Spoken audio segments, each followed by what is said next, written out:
Ese nawe ujya wibaza ukuntu bapuritinga inzu ku buryo mu masaha 28 inzu iba yarangiye, byose byarangiye nta kibazo? Muri iki kiganiro tugiye kurebera hamwe uburyo ki bapuritinga inzu nk'uko bapuritinga impapuro, ariko hano hifashishijwe printer nini yagenewe guprintinga inyubako. Ubundi 3D building printing ni ikoranabuhanga rigezweho rikoresha 3D printer nini zikoreshwa mu kubaka inyubako. Iyo printer ishyira beto yabugenewe mu nyubako, iyo bita 3D portable concrete cyangwa se mota, ikayishyira mu layers ukurikije uko igishushanyo cyakozwe muri mudasobwa kugeza inyubako cyangwa urukuta byuzuye. Igitekerezo cya 3D printing cyatangiye mu mwaka w'igihumbi 1980, ariko 3D printing y'inyubako yatangiye gutezwa cyane imbere mu mwaka w'2004. Mu mwaka w'2014 kujya mu 2025 ibihugu byinshi byatangiye gukoresha ikoranabuhanga mu kubaka amazu ndetse n'ibiro bitandukanye. Tudatinze rero, reka turebe intambwe ku ntambwe uko guprintinga inzu bikorwa kuva itangiye kugira birangiye. Intambwe ya mbere ni ugukora igishushanyo cy'inyubako nk'uko bisanzwe ku bwubatsi busanzwe, architectural and structural design. Muri iyi ntambwe abahanga mu by'ubwubatsi, architectural and structural engineers, bategura ibi bikurikira. Cya mbere ni ukugaragaza imiterere y'inyubako, floor plans. Ikindi kandi berekana uko ibyumba bizaba biteye,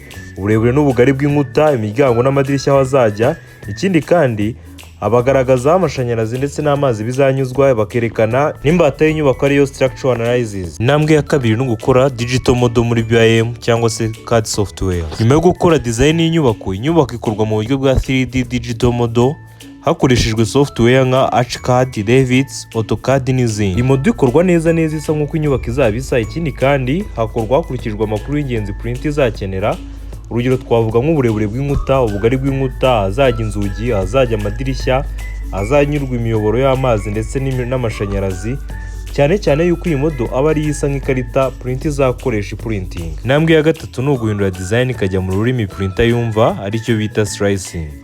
Printer ni yumva dosiye zisanzwe ziri muri CAD cyangwa se BIM, niyo mpamvu model ibanza ikanyuzwa muri software ikagabanyamo ibice bitandukanye aribyo twita layers. Iyi software igabanyamo inyubako mu ibice bito. Ikindi kandi igihe naho print izanyura, umuvuduko izakoresha ndetse n'ingano ya beto izakoresha kuri buri layers. Kiba gikurikiyeho ni site preparation, ukaringaniza ikibanza. Ikindi kandi ukubaka fondasiyo, ugategura amashanyarazi print izakoresha, ugategura aho imashini izahagarara cyangwa se aho print izahagarara mu gihe uri guprinting. Igikurikiraho no gutegura concrete yo gukoreshwa muri printing, printable concrete. Beto dukoresha muri 3D printing bitandukanye na beto isanzwe kubera yuko bigomba gusohoka neza muri nozo. Ikindi kandi bigomba kuba idatemba cyane. Ikindi kandi bigomba gukomera vuba kugira ngo yakirire ikurikiraho, kandi bigomba kugira ubushobozi bukomeye nyuma yuko bimaze gukomera. Intambwe ibikurikiyeho, print itangira gucapa inyubako. Print iba ifite umutwe, printing head cyangwa se nozo, ari naho usohora beto. Ushobora kwibaza ngo bikorwa bite? Ubundi nozo isohora umurongo wa mbere wa beto.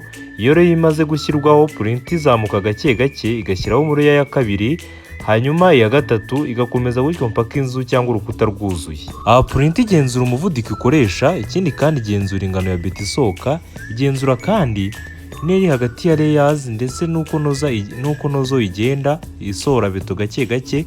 Ibi nibyo bituma urukuta ruzamuka ruringaniye, bikaba bitanga precision iri hejuru cyane. Kiba gikurikiye n'ikiwaring kugira ngo bitituma vuba igatakaza imbaraga ndetse n'ubushobozi bwayo. Nyuma y'ibyo dukora finishing, tugashyiraho igisenge, hanyuma tugashyiramo amadirishya n'inzugi, tugashyiramo insinga z'amashanyarazi ndetse n'amatiyo y'amazi, tukubaka pavoma, tugatera ibipande n'ibishahuro, hanyuma tugashyiramo parafo, painting, amarange ndetse n'ibindi byose bizakoreshwa kugira ngo inyubako igire ubwiza bwayo dushaka. Uko niko 3D building printing ikorwa kuva itangiye kugeza irangiye. Kora subscribe kuri Rwanda Civil Tech, kore like, share ndetse na comment. Komeze kuba natwe mu biganiro byacu bitaha.